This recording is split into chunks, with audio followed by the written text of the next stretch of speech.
Hello everyone, and welcome to my next video for Dissidia Final Fantasy Opera Omnia, where I'm going to be taking on the Challenge from Ramuh Cosmos quest, and I'm going to be bringing along for this a team of Alisaie, Layle and Vayne, with a Kistis 3-turn support and a Shiva summon. So for this one, I mean, it calls itself a Cosmos quest, but to be honest, it's really not that difficult like a Cosmos is. In fact, if you have heavy delay characters like, say, Kistis and Vayne and Layle and Setzer with his EX, who's just released, and a whole plethora of other characters, you can absolutely end this fight before Ramuh can even take a single turn, which is pretty much as ridiculous as it sounds. But because he's a single target opponent, he's especially vulnerable to delay, and we have some seriously strong characters right now in global DFFOO, so yeah, we really shouldn't be having a problem with this one, to be honest. There's a lot of different ways around it. In fact, I've even seen some people get maximum score, like bringing a team with like Vayne and Warrior of Light and Ramuh and stuff like that, and I mean, it would be good to dig out, you know, it would be good to use Ramuh on this one as well for me. But I thought it would be fun to whip out a launch team, stroke 3 turns team, and send the old man soaring into the stratosphere.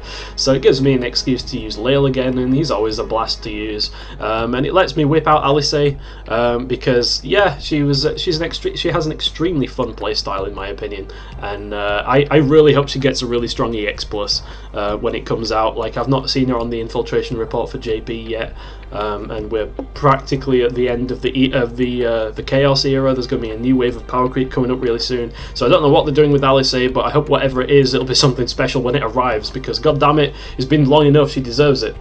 So yeah, how's everyone's farming going?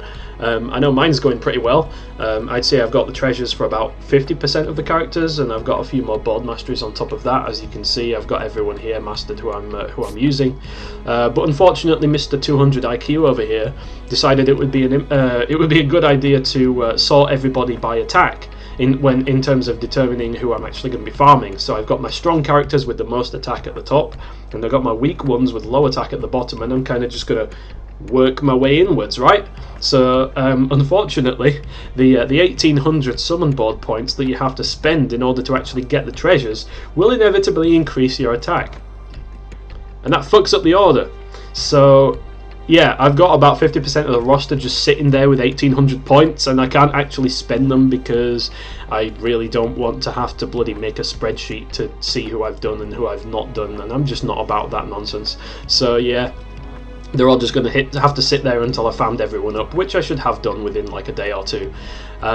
Because that Yuna banner is looking mighty tempting right now. I don't need her whatsoever, and I must be some sort of masochist if I actually do decide to go for it, because that means I'm going to be having to farm her cursed artifacts.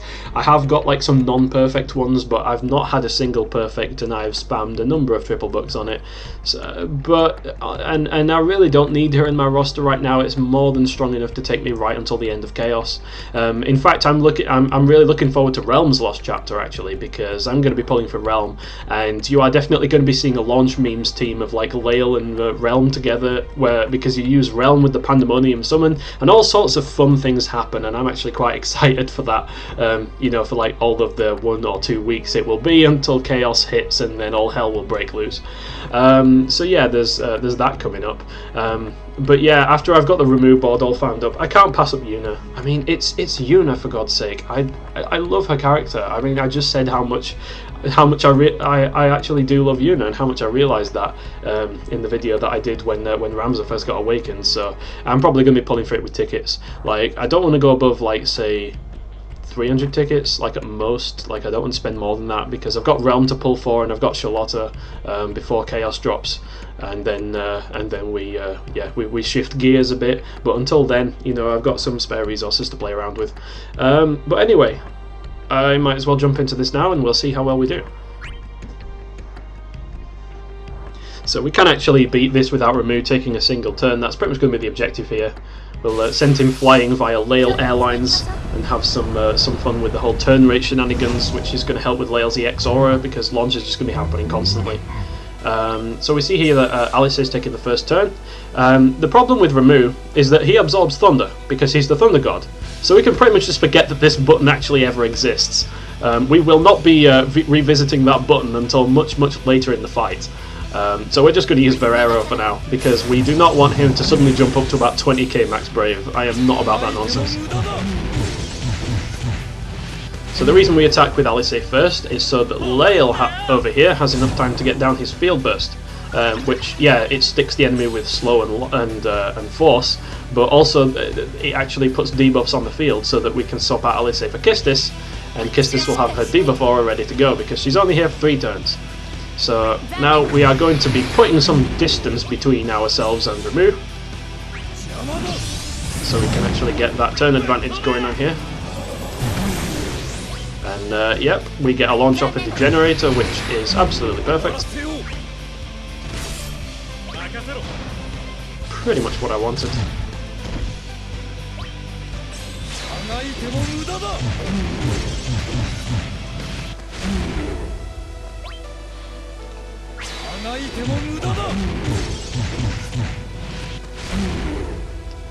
And yeah, I'm just going to macro. I could have used kick there, to be honest. Like, that would probably have worked as well. But this is definitely one of those, like, this is definitely one of those rush type quests where you really don't need to save skills at all. Yeah, so I'm just going to use Macwave there for the overflow.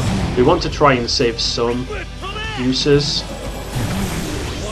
of Force of Will, because we have the Shiva Summon and it does a lot of damage in the Shiva Summon, so we're going to be trying to save those for that. But we are relatively free to spam Macwave.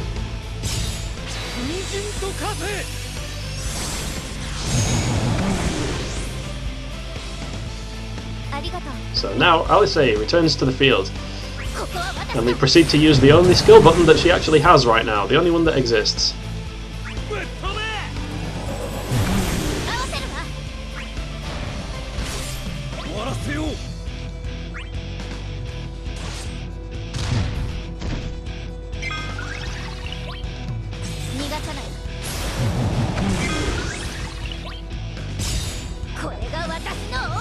Alisaie has such a fun playstyle, man. Like, she's just such a joy to use every time I use her. I really hope they give her a strong EX plus, because she deserves one. Like, that's pretty much all I can say, to be honest. I'm just gonna be... I don't want to, like, take a turn to use the additional ability, because if I do that, then it gives them more time to recover, you know what I mean? So I'm actually just gonna use it. I'll use Force of Will here, so I can dump the Brave.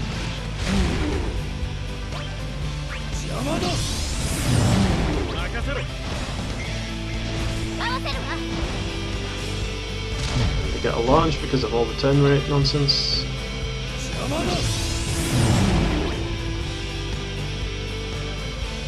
Yeah, let's get both, why not?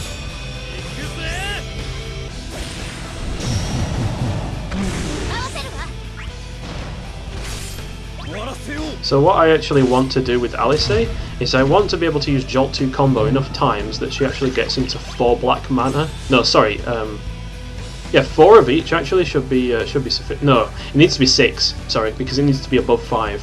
We're not going to be using Enchanted Redoublement outside of the summon because it burns a turn, and then it turns the other 2 skills into skills which also take a turn, and we do want to keep our turn count down. So what we're going to be doing is we're going to be trying to build up black mana for using Jolt 2 combo, and then we can go into summon and actually use Redoublement without feeling guilty about it.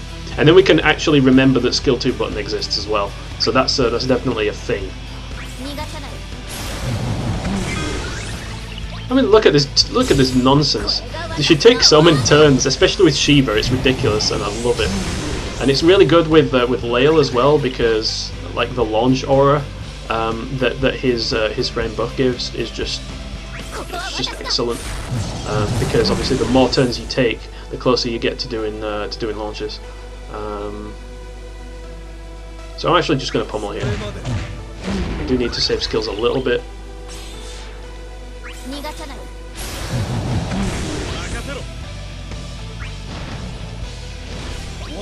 My general rule of thumb is, if you can Brave attack more than you can do HP damage during a launch, then it's better to actually use that Brave attack.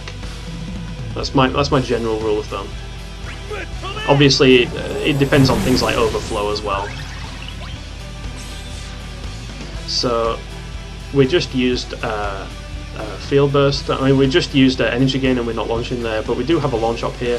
But we've got 12k max brave on we've got 12k current brave on Alisaie. So I think I should be able to use attack advance and still actually have a launch. I'll be honest, I've not been counting it. But yeah, there we go. So we can do this.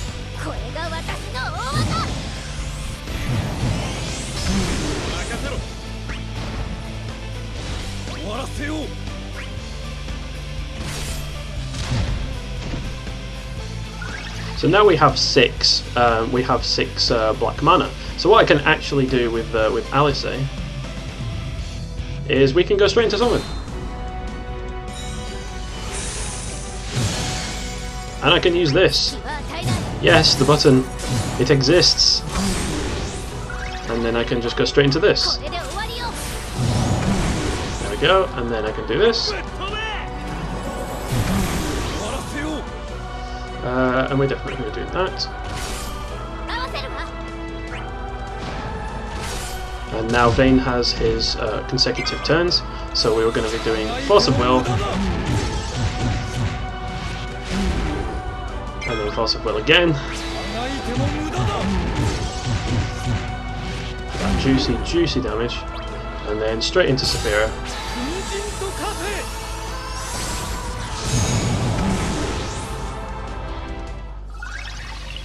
Now here we are with Alisaie, and we've got two skills. They're both free turns. I could use attack advance, but I'm not going to.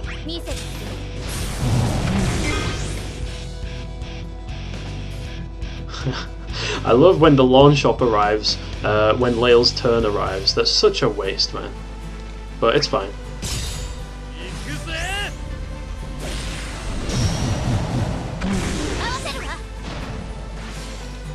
I use Gaybolg because that lets us use a Brave attack on Vayne because he's going to be using Force of Will when his turn arrives.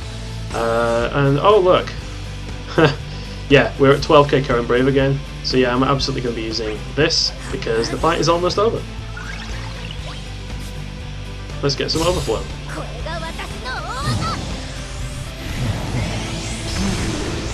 There we go. And yeah, now we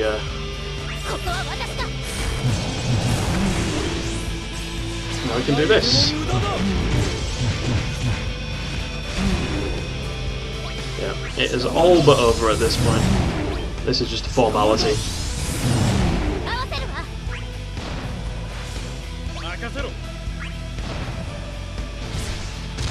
I almost feel bad for the guy. But I mean, like, you know, almost.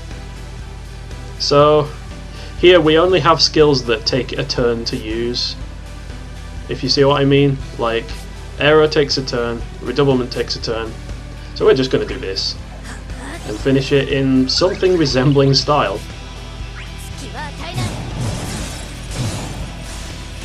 And there we have it. Ramuh goes down.